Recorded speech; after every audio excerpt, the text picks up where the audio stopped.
नमस्कार जय हिंद साथियों। स्वागत है आप सभी का बाबा हिस्ट्री वाला के यूट्यूब प्लेटफॉर्म पर।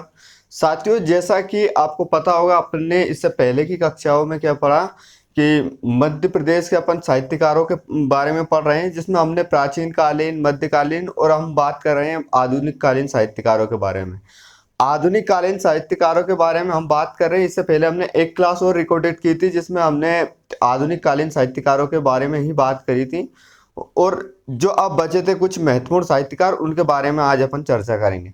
साथियों, unit 2 Madhya Pradesh PSC pre में एकदम व्यवस्थित दे रखा है मध्य प्रदेश के प्रमुख साहित्यकार एवं उनकी कृतियां। वहां से क्वेश्चन बनना एकदम निश्चित है कि यहाँ से क्वेश्चन बनेगा, जरूर बनेगा। तो अब क्वेश्चन किस फॉर्मेट में बनेगा, क्वेश्चन किस आधार पर बनेगा, कहाँ से क्वेश्चन पूछा जाएगा, हमने इन चीज़ों को जो पुराने ओल्ड पेपर थे उन हिसाब से हमने इसको एनालाइज किया और फिर देखने का प्रयास किया तो क्वेश्चन कहाँ से बनेगा और क्या इसमें पूछ सकते हैं कुछ नया। तो बस इनमें दो तीन चीज़ें अपने को याद रखनी होती है और उसको बारे में मैंने हर बार हर क्लास में चर्चा की कि आपको बस इतना याद रखना, पूरा कुछ रटने की आवश्यकता है नहीं। जैसे कि पहला तो साहित्यकार, साहित्यकार का जन्म कहाँ से हुआ। दूसरा, इसकी कर्म स्थली कौन सी, यानी कि उसने काम कहाँ पर किया रहकर। तीसरी, उनकी कौन सी रचना महत्वपूर्ण थी। रचना हमने बहुत सारी रचना लिखी है यहाँ पर, लेकिन ये जरूरी नहीं कि पूरी रचना अपने को याद रखनी है। कुछ महत्वपूर्ण रचना ही याद रखनी है जो हम बता देंगे कि ये इंपॉर्टेंट रहेगी, उसको अपन को याद करना होगा। इसलिए मतलब पूरी रचना याद करने की कोई आवश्यकता है नहीं। तो इसी के साथ अपन शुरू करते हैं। आज के प्रमुख साहित्यकार कौन रहेंगे? भवानी प्रसाद मिश्र। हमने इसमें 4-5 नाम ऐसे जिनको अपन पढ़ेंगे, आराम देखिएगा। पहला है भवानी प्रसाद मिश्र, दूसरा है मुल्ला रामूजी, तीसरे साहित्यकार रहेंगे गिरिजा कुमार माथुर, चौथे हरिशंकर परसाई, शरद जोशी और अनिल माधव दवे, द्वारिका प्रसाद मिश्र और कवि प्रदीप। ये अपने क्या रहेंगे? साहित्यकार रहेंगे। तो इसमें से अपन बात करते हैं पहले साहित्यकार कौन है। इससे पहले आप सभी इस वीडियो को थोड़ा लाइक शेयर कर दीजिएगा। देखो, पहला नाम आता है भवानी प्रसाद मिश्र का नाम आता है। किसका नाम आता है? भवानी प्रसाद मिश्र का। तो भवानी प्रसाद मिश्र के बारे में अगर हम बात करते हैं तो इनके पहले जन्म के बारे में बात करते हैं कि साथियों इनका जन्म कहाँ पर हुआ था। तो भवानी प्रसाद मिश्र का जन्म 23 मार्च 1914। कहाँ पर? 23 मार्च 1914 पिपरिया गांव। कहाँ पर हुआ था? 23 मार्च 1914 को पिपरिया गांव होशंगाबाद में हुआ था। अब अपने को ये पूरा याद करने की आवश्यकता नहीं है, डायरेक्ट याद करो कि भवानी प्रसाद मिश्र का जन्म हुआ था होशंगाबाद। कहाँ पर हुआ था? होशंगाबाद। तो अब इसको एक और अपन थोड़ा सा ट्रिक लगा सकते हैं यहाँ पर, थोड़ा सा दिमाग। जो शिवाजी महाराज थे ना, शिवाजी महाराज जो हमेशा अपने संग में रखते थे उनकी एक भवानी नाम की तलवार, तो हमेशा संग में रखते थे होशंग। देखो थोड़ा सा रिलेट करना, संग में रखते थे, क्या रखते थे? भवानी नाम की एक तलवार थी उनके पास, उसको रखते थे, तो होशंगाबाद। ऐसे इसको याद कर। इनकी कर्म स्थली की बात करते हैं तो कर्म स्थली कहाँ पर रही? इनकी कर्म स्थली रही है महाराष्ट्र में। और महाराष्ट्र में भी कहाँ पर एक आश्रम था, वृद्धाश्रम। कहाँ पर था? महाराष्ट्र का वृद्धाश्रम। वहां पर उनकी क्या थी? कर्मस्थली, जहां पर रहकर उन्होंने कार्य किया। कर्मस्थली का आज से ऐसे लगाया जा सकता है, कर्मस्थली यानी कि जैसा कि मेरा जन्म हुआ है मध्य प्रदेश में, और मध्य प्रदेश में मेरा जन्म हुआ, लेकिन मेरी सर्विस लग गई कहाँ पर लगी? उत्तर प्रदेश में। अब उत्तर प्रदेश में रहकर मैं अपनी सेवा दे रहा हूँ, वहाँ कुछ कार्य कर रहा हूँ, तो वो क्या हो जाएगी? मेरी कर्मस्थली हो जाएगी। क्या हो जाएगी? कर्मस्थली। यानी कि जहां पर रहकर व्यक्ति के द्वारा कुछ काम किए गए, अच्छे अच्छे कर्म किए गए, उसको अपन कर्मस्थली बोलते हैं। सीधी सिंपल बात ये है, ऐसे अपने को याद रखना। ये एक व्यंग्यकार है। व्यंग्यकार का मतलब, अब क्वेश्चन बन सकता है कि भवानी प्रसाद मिश्र एक व्यंग्यकार, कहानीकार, पत्रकार, नाटककार। तो ये अपने को याद रखना है व्यंग्यकार। व्यंग्यकार का अर्थ है कि मजाकी भाषा में किसी को गाली देना एक तरीके से। और सीधी सिंपल भाषा में बात करता हूं कि मान ले जाए कोई व्यक्ति है, उस व्यक्ति ने क्या बोला कि यार आज हमने क्या मारा? एक शेर को मारा। तो दूसरे ने मजाक की भाषा में क्या बोल दी? यार एक नहीं मारा, मुझे तो वहां पर 4 शेर मरे पड़े मिले थे, शायद तुम नहीं मारे हो। वो एक उसने क्या किया? व्यंग कसा, यानी कि एक उसने बात का जूता भी दिया लेकिन उसको पता भी नहीं चला, तो उसको बोलते हैं व्यंग्यकार, यानी कि व्यंग कसना। एक व्यक्ति ने बोला कि यार आज हमने क्या किया, ये काम किया, तो दूसरे ने बोला यार वहां तक ये नहीं, एक और काम हुआ था, शायद तुमने किया। तो ये क्या है, मतलब बातों के हिसाब से जूते मारना, एक तरीके से ये व्यंग कसना होता है। ये अधिकतर पॉलिटी राजनीति की भाषा में सबसे ज्यादा ये चीजें चलती है, यानी कि व्यंग एक दूसरे के ऊपर कसते रहते हैं। तो ये क्या है, भवानी प्रसाद मिश्र एक व्यंग्यकार है। क्या है, व्यंग्यकार। दूसरा, ये गांधीवादी विचारों से अति प्रभावित थे और गांधी जी के साथ उन्होंने एक तरीके से कहीं ना कहीं आंदोलनों में भी भाग लिया, और कुछ उस दौर के बारे में उन्होंने लिखा है अपनी रचनाओं में, गांधी जी के दौर के बारे में। तो हम अब इनकी कुछ रचनाओं के बारे में बात करते हैं कि क्या इनकी महत्वपूर्ण रचना हो सकती है जो हमारी परीक्षा के हिसाब से very very very very important हो जाती है। देखो, पहली रचना है गीत फरोश। कौन सी रचना है, याद रखना, गीत फरोश, ये इंपॉर्टेंट रचना है। खुशबू के शिलालेख, चित्रकाल संध्या, खुशबू को शिलालेख, त्रिकाल संध्या, चकित है दुख। देखो ये रचना जिस पे मैं मार्क करता हूँ कहीं ना कहीं थोड़ा इंपॉर्टेंट हो जाती है, तो उनको क्या करोगे आप, थोड़ा ध्यान में रख के चलोगे। गीत फरोश, चकित है दुख, गांधी पंचसती। क्या, गांधी पंचसती, बुनी हुई रस्सी, एक ये इंपॉर्टेंट आईएमपी, वेरी आईएमपी, इसको स्टार लगा सकते हैं अपन ऐसे। तो कौन कौन सी, गीत फरोश, चकित है दुख, बुनी हुई रस्सी, ये इंपॉर्टेंट हो जाए। नीली रेखा तक, नीली रेखा तक, तूस की आग या फूस की आग, पता नहीं, तूस की आग लिखा है, तूस की आग, अनाम तुम आते हो, अनाम तुम आते हो। एक बार और रिपीट करता हूं मैं, भवानी प्रसाद मिश्र की रचनाओं के बारे में, जैसे कि गीत फरोश, खुशबू के शिलालेख, त्रिकाल संध्या, चकित है दुख, गांधी पंचसती, बुनी हुई रस्सी, नीली रेखा तक, तूस की आग, अनाम तुम आते हो। इस प्रकार ये भवानी प्रसाद मिश्र की रचना अपनी कंप्लीट होती है। देखो साथियों, ऐसा नहीं है कि सर बस इतना ही है भवानी प्रसाद मिश्र, 4 लाइन में आपने खत्म करके बात खत्म कर दी, नहीं। भवानी प्रसाद मिश्र बहुत बड़े हैं और उनके बारे में जितना पढ़ा जाए उतना भी कम है, लेकिन अपने को यहाँ पर ज्ञाता नहीं बनना है।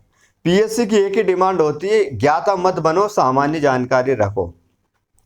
तो अपने को सामान्य जानकारी क्या रखना है, जहां से प्रश्न बनते हैं बस वही अपने को थोड़ा सा ध्यान में रख के पढ़ना है, वरना अपन तो पूरे लिख दें ऐसे, तो क्या बोलते हैं, बहुत सारा बोर्ड भरा जाए फिर भी वो कम नहीं हो। तो अपने को सिर्फ एक तो जहां से क्वेश्चन बनता है कि ये कहाँ के रहने वाले हैं, तो ये है होशंगाबाद के हैं, पिपरिया गांव के।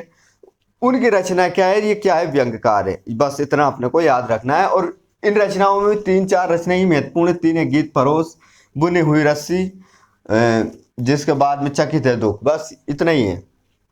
अब बात करते हैं अपन नेक्स्ट साहित्यकार का नाम क्या आएगा, मुल्ला रामू जी। मुल्ला रामू जी, मुल्ला रामू जी का जन्म साथियों भोपाल में होता है और ये एक उर्दू साहित्यकार थे। महत्वपूर्ण चीज ये है, मुल्ला रामू जी, देखो नाम से लगता है कि ये मुस्लिम समुदाय से कहीं ना कहीं ताल्लुकात रखते हैं, इसलिए ये उर्दू साहित्यकार हैं, ज़्यादा दिमाग लगाने की आवश्यकता है नहीं।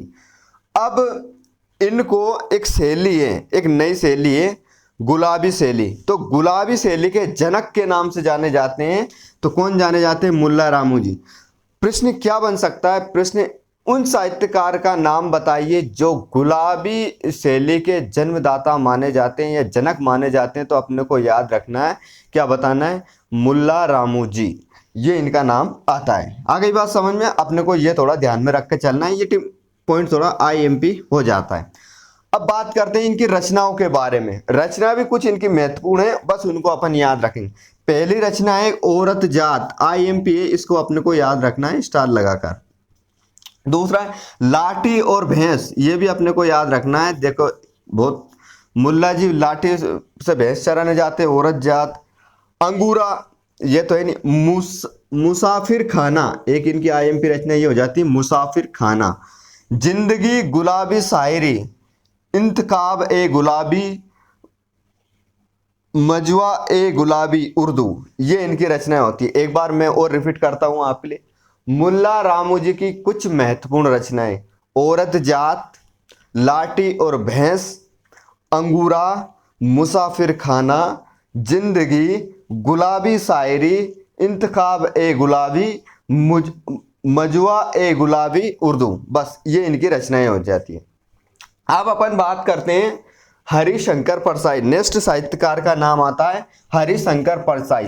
तो हरिशंकर परसाई का जन्म कब होता है? तो हरिशंकर परसाई का जन्म होता है 22 अगस्त 1924 को। कब होता है? हरिशंकर परसाई का जन्म होता है 22 अगस्त 1924 को। होशंगाबाद में इनका क्या होता है? जन्म होता है। अब ये भी एक व्यंग्यकार थे। क्या थे? ये भी व्यंग्य कसने का काम करते थे। मैं पहले रिपीट कर चुका हूं कि व्यंग्यकार क्या होता है, तो आप समझ ही गए होंगे कि व्यंग्यकार क्या होता है। तो अब इसमें कुछ उनके महत्वपूर्ण निबंध हैं। पहले अपन उनके कुछ निबंध के बारे में बात करेंगे, फिर उन्होंने कुछ कहानियां लिखी है उनके बारे में बात करेंगे। इस प्रकार अपन इसको समझेंगे। फिर उन्होंने एक उपन्यास लिखा और फिर कुछ समाचार पत्र पत्रिकाओं के बारे में भी उन्होंने लिखा है, पत्र पत्रिकाएं लिखी है, उनके बारे में भी अपन चर्चा करते हैं। देखो, इसी चर्चा के क्रम में जैसे कि हम बात करेंगे उनके निबंध कौन कौन से, किन के, हरिशंकर परसाई के कौन कौन से निबंध है, उनको अपन थोड़ा सा याद करने का प्रयास करते हैं। देखो, पहला है उनके भूत के पांव पीछे। भूत के पांव पीछे, ये बात कहीं ना कहीं उन्हें लिखी है और कहीं ना कहीं सही भी मान सकते हैं। जैसे कि वो मूवी आती है ना भूतों की, तो उसमें जो भूत को दिखाया जाता है उसके पैर उल्टे रहते हैं। और इसे गांव में भी बोला जाता है कि भूत की एक ही पहचान है क्या है, उसके पैर उल्टे रहते हैं, उल्टे पैर रहते हैं, आंखें खड़ी रहती हैं। अब भाई साहब एक बात ये बताओ कि ऐसा किसने देखा? भूत के पाँव कौन देखने गया किसके पीछे पाँव है, आँख खड़े हैं आंखें की? अगर ऐसे तुम देखने चले गए, भूत तुम्हें निगल नहीं लेगा। तो ये एक मजाक की बात है ना। तो मैंने आज तक भूत देखा है ना किसी ने कोई भूत देखा होगा आज तक। हाँ, एक ये चीज हो सकती है, भूतों के बारे में थोड़ा बता देता हूँ। भूत किस चीज को कह सकते हैं अपन? भूत कह सकते हैं एक गुजरे हुए काल को, यानी कि कोई एक ऐसी नेगेटिव एनर्जी जो पहले मनुष्य के शरीर में रहती थी, लेकिन उसने शरीर का त्याग कर दिया। अब वो बिना शरीर से कहीं ना कहीं घूम रही है। हवा हो सकती है। बोलते हैं ना कि यार यहाँ पर बैठने से हमें बड़ा आनंद की अनुभूति होती है। जैसे कि अपन मंदिर जाते हैं, तो मंदिर जाते हैं तो अपने को क्या लगता है, कभी कभी कोई सा मंदिर में अच्छा नहीं लगता है। ये बात भी आप याद रखना, वहां पर भी कुछ नेगेटिव एनर्जी रहती है। तो कहीं पर ऐसी जगह है, वहां पर बैठने से ऐसा लगता है कि यार बहुत आनंद मिल रहा है, मतलब एकदम आत्म शांति मिल रही है। जैसे मैं गुरु बाबा के आश्रम जाता हूँ तो वहां मुझे बहुत अच्छा लगता है। तो वहां क्या है, एक पॉजिटिव एनर्जी है, ऐसा लगता है कि यहाँ ईश्वर है, ऐसा लगता है ना कि हाँ कि यहाँ कुछ अच्छी चीज है। और कोई सी जगह ऐसी रहती है कि जहां पर बैठने से हमें एकदम घुटन सी महसूस होती है, चिड़चिड़ापन आता है, नेगेटिव सोच आती है। तो उसी नेगेटिव एनर्जी को अपन भूत नाम दे देते हैं। क्या नाम दे देते हैं कि भूत है ये, यहाँ पर कुछ ऐसी चीज है जिससे अपन को डर लगता है, पसीना आ रहा है, घबराहट आ रही है, यानी कि यहाँ पर कुछ क्या है, भूत है। बल्कि वहां पर एक ऐसी एनर्जी होती है जो वास्तविकता में अपन को प्रभावित करती है, और उसी को हम भूत कह देते हैं। तो भूत मूत कुछ होता नहीं है, ऐसा मानो मत कि हाँ भूत होता है, लेकिन हाँ वो नेगेटिव एनर्जी होती है और वास्तविकता में उससे लोग प्रभावित होते हैं, उससे नुकसान कहीं ना कहीं होता है। व्यक्ति मानसिक तौर से भी प्रभावित होता है, शारीरिक तौर से भी प्रभावित होता है। तो कह सकते हैं अपन उसको, अपन ने एक नाम दे दिया कि भूत, जिससे लोग एक पहचान कर सके। डायरेक्ट किसी से बोले ये नेगेटिव एनर्जी है तो कौन समझेगा, ये नकारात्मक ऊर्जा है, कौन समझे, कोई नहीं समझेगा। डायरेक्ट बोलो भूत है यहाँ भैया, वहां मत जाना, क्योंकि वहां पर जाने से लोग क्या तो बीमार हो जाते हैं, क्या फिर उनका शरीर कुछ प्रभावित हो जाता है कुछ मानसिक तौर से। तो उसको एक नाम दे दिया भूत। भूत मूत कुछ होता नहीं है, लेकिन हाँ ये चीज होती है। क्या होती है, एक नकारात्मक ऊर्जाएं होती है जिनका कहीं ना कहीं रात के समय अधिकतर उसका विचरण होता है, घूमती टहलती रहती है। मैं हूं, मेरा शरीर त्याग दिया मैंने, अगर मेरी अल्पकाल में कहीं मृत्यु हुई, यानी अकाल मृत्यु हुई, तो कहीं ना कहीं ये आत्मा तो यहीं भटकेगी ना। उस आत्मा को नेगेटिव एनर्जी बोल दिया जाता है, लेकिन भूत मूत कोई होते नहीं, याद रखना। दूसरी चीज, पगडंडियों का जमाना। क्या?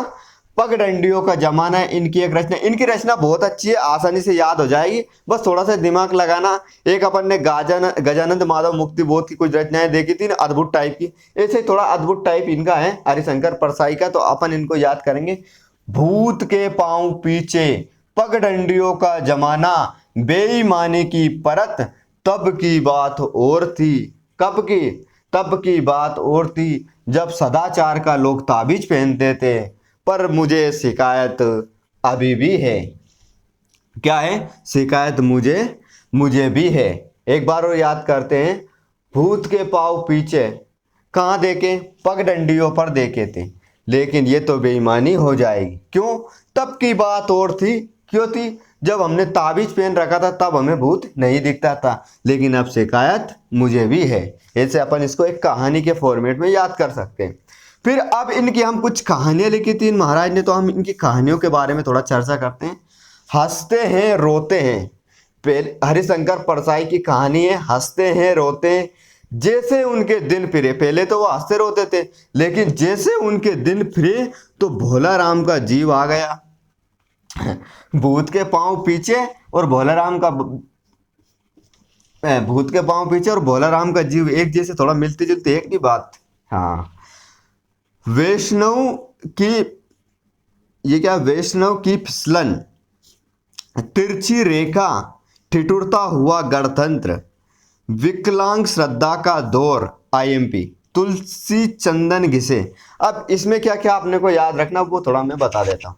एक तो भूत के पांव पीछे याद रख लो, दूसरा है पगडंडियों की का जमाना और बेईमानी की परत, और एक सदाचार का ताबीज। इधर कौन कौन सा? हंसते हैं रोते हैं, जैसे उनके दिन फिरे, तिरछी ठिठुरता हुआ गणतंत्र, आईएमपी है थोड़ा, और इधर भोला राम का जीव भी आईएमपी हो जाता है। अब इनकी एक उपन्यास है रानी नागफनी की कहानी।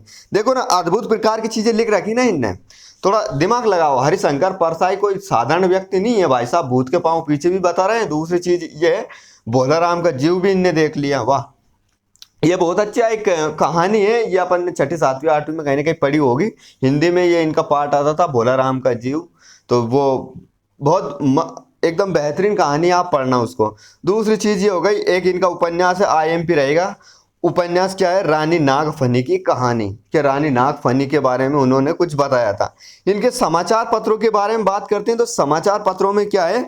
समाचार पत्र हो जाते हैं इनके, एक तो होता है वसुधा और दूसरा प्रहरी। दो समाचार पत्र हैं इनके। कितने? एक तो वसुधा और एक प्रहरी। अनिल माधव दवे। अब दूसरा नाम आता है, एक और नाम आता है, क्या आता है? शरद जोशी का। शरद जोशी भी थोड़ा आईएमपी हो जाते हैं, कि क्या इनकी मतलब क्या स्टोरी है, समझते हैं थोड़ा सा। शरद जोशी का जन्म होता है उज्जैन में। ये भी एक व्यंग्यकार थे, यानी कि शरद जोशी। जोशी जैसे कि पंडित महात्मा जी, कहाँ पर? उज्जैन में भगवान भोलेनाथ की पूजा करते हैं। ऐसा थोड़ा दिमाग से रिलेट करना है ना। तो शरद जोशी का जन्म कहाँ पर होता है? उज्जैन में इनका जन्म होता है। उज्जैन में इनका जन्म होता है। ये एक व्यंग्यकार थे। इनने कुछ महत्वपूर्ण रचनाएं लिखी और कुछ कहानियां भी लिखी, जैसे कि याद करो, फिर किसी बहाने, पहली रचना होगी, फिर किसी बहाने रहा किनारे बैठ। बहुत अच्छी, देखो रिलेट करो, थोड़ा लिंक बनेगी। फिर किसी बहाने, कहाँ बैठ? रहा किनारे बैठ। किसी की याद में बैठ जाओ भाई साहब, किसी की याद में बैठ जाओ। कहाँ बैठ जाओ? रहा किनारे। एक बार कोई सो बहाना ढूंढो कि यार आज उसी की याद में बैठ जाओ जिसकी याद में आप यहाँ पड़े हो। तो फिर किसी बहाने रहा किनारे बैठ, परिक्रमा कर लो, कहीं ना कहीं भोलेनाथ की परिक्रमा भी कर लो अगर टाइम मिल जाए। दूसरा, जीप पर सवार इल्लिया। देखो, जीप पर सवार इल्लियों से आज से क्या है, ये एक बहुत अच्छा इनकी रचना है। इसमें ऐसा होता है कि एक गांव का किसान रहता है ना, गांव का किसान रहता है, तो होता है क्या है, तो वो रहते हैं ना, फसल चेक करने आते, एक तुम्हारी फसल कीड़ों मकोड़ियों ने नष्ट की है, ऐसे जीव जंतुओं ने नष्ट की है। तो हुआ क्या कि एक व्यक्ति था। अब एक व्यक्ति ने अपने खेत में, किसान व्यक्ति था, किसान ने अपने खेत में चने बो रखे थे भाई साहब। तो चने बो रखे थे ना सर, तो चने अब उन्हें देखना है, चेक करना है कि यार कितनी इल्लियों ने नष्ट किया है, क्या किया, वो किया। अब चने तो इल्लियों ने तो नष्ट किए थे। अब वो जो दो चार थे जो अधिकारी आए थे, वो उनने क्या किया, चनों की पोटलियां, मतलब चनों को उकड़ा उकड़ा के पोटलियां बांध बांध के जीभ में रखवा ली। अपन अपनी मैडम वहां पर घर पे सेक के अपन को खिलाएगी चने। तो अब ये बताइए, अब उन्हीं के ऊपर उन्होंने एक व्यंग्य कसा है कि जीप पर सवार इल्लियां। अब वो खेत में जो चने खा रही थी वो इल्लियां खतरनाक थी, जो जीप में बैठकर ये अधिकारी के रूप में इल्लियां बनकर आई थी, जो झाड़ सहित ले जा रही थी वो इल्लियां थी। तो इनके बारे में उन्होंने लिखने का प्रयास किया है। आ गई बात समझ में। अब हम थोड़ा सा इनकी कहानी के बारे में बात करते हैं कि इनकी कौन कौन सी कहानियां हैं। देखो, कहानी है पहली तिलिस्म, दूसरा अंधों का हाथी, एक था गधा और मैं केवल मैं। थोड़ा सा और रिलेट करते हैं। एक था गधा, कौन था? मैं केवल मैं। अंधों का हाथी था और तिलिस्म था। ये इनकी रचनाएं। अब कुछ ऐसे साहित्यकारों के बारे में, ऐसे साहित्यकारों के नामों के बारे में हम चर्चा करेंगे जो टू द फैक्ट उनसे क्वेश्चन बनता है। ज़्यादा उनके बारे में पढ़ने की अपन को आवश्यकता भी नहीं है, कि जितना अपने लिए आईएमपी होगा अपन उनको पढ़ेंगे। हाँ गई बात समझ में। तो देखो क्या है, कुछ नाम है महत्वपूर्ण, मैं बताता हूँ, आप थोड़ा उनको नोट डाउन करना। कवि प्रदीप, उज्जैन में इनका जन्म होता है। इनकी रचना है ए मेरे वतन के लोगों। ए मेरे वतन के लोगों, ईश्वर कोकिला लता मंगेशकर के द्वारा गाया गया था, ए मेरे वतन के लोगों। तो ये इसकी रचना किसने की थी? कवि प्रदीप ने की थी। दूसरा, द्वारका प्रसाद मिश्र।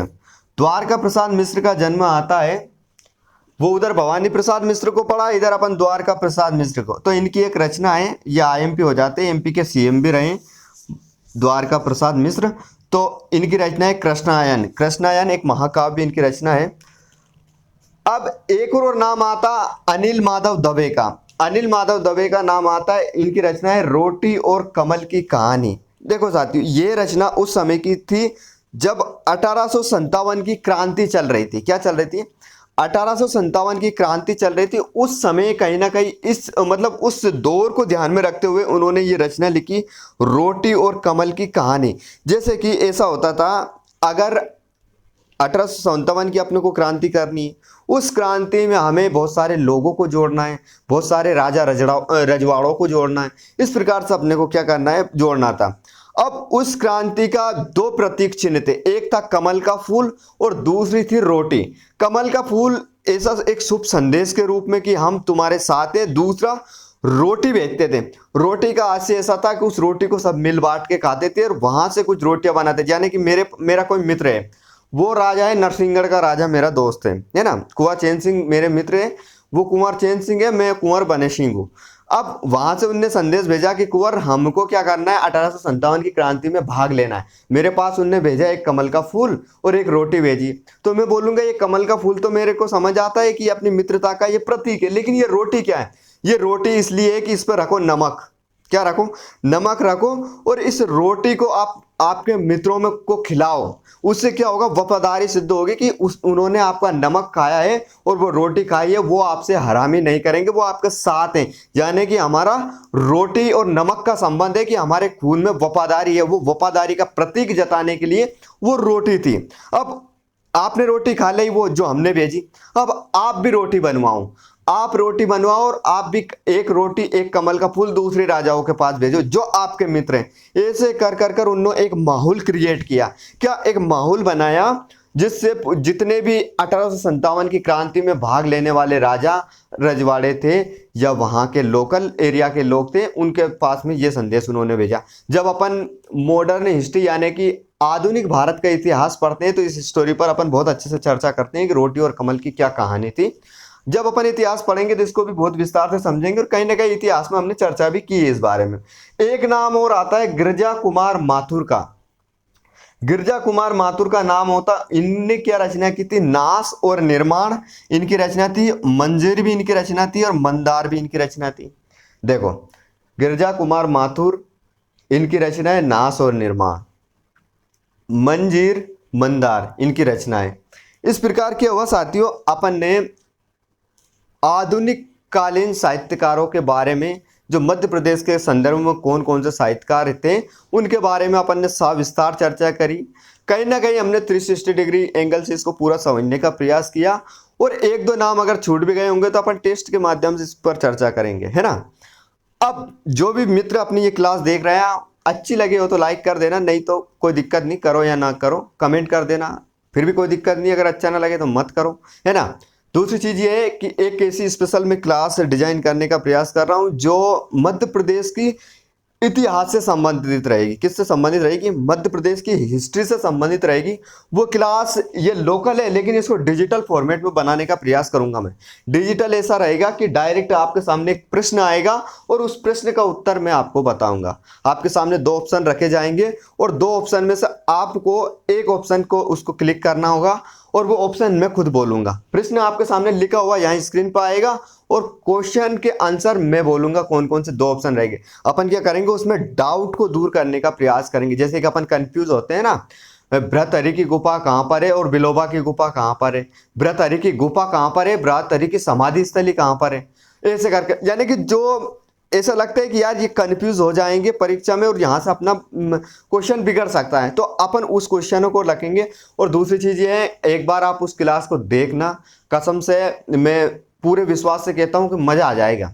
मजा ऐसा आ जाएगा कि वास्तविकता में हाँ वो क्लास आपके लिए कारगर सिद्ध होगी, क्योंकि मेरे लिए भी रहेगी और तो आपके लिए तो रहेगी रहेगी। आ गई बात समझ में। और इस क्लास को कोई भी देख सकता है, वनडे एग्जाम वाला, पीएससी वाला, सबके लिए लाभदायक है। इसी के साथ मैं हिस्ट्री वाला आप सभी से विदा लेता हूँ। खुश रहो, मस्त रहो, एकदम झमाझम रहो। ओके।